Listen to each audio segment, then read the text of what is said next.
আসসালামু আলাইকুম ওয়া রাহমাতুল্লাহি ওয়া বারাকাতুহু। সুপ্রিয় দর্শক শ্রোতা ভাই বোন, আমরা এসেছি ফেনীর দাগনভূঞার দুর্গম একটা জায়গায়।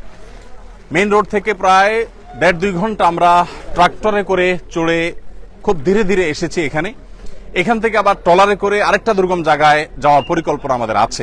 ইতিমধ্যে আলহামদুলিল্লাহ আমরা দেখেছি যে ত্রাণ বিতরণের কার্যক্রম আমরা শুরু করেছি। এখানে একটা অরফান সেন্টার আছে। এই অরফান সেন্টারে যারা আশ্রয় নিয়েছেন তাদের মাঝে আমরা ত্রাণ বিতরণ করছি। ওদিকে পানি বেশি হওয়ার কারণে আমরা যেতে পারছি না। ওনারা কষ্ট করে এসেছেন এবং এখানে আমরা ধর্ম বর্ণ নির্বিশেষে প্রত্যেকটা মানুষকে ত্রাণ দিচ্ছি। এখানে যে জিনিসগুলো আছে এর মধ্যে চাল আছে, ডাল আছে, সয়াবিন তেল আছে এবং লবণ এবং চিনি আছে। আর এর বাইরে আরেকটা প্যাকেটে বিস্কিট, মুড়ি এবং পানি এবং অন্যান্য শুকনা খাবার আছে।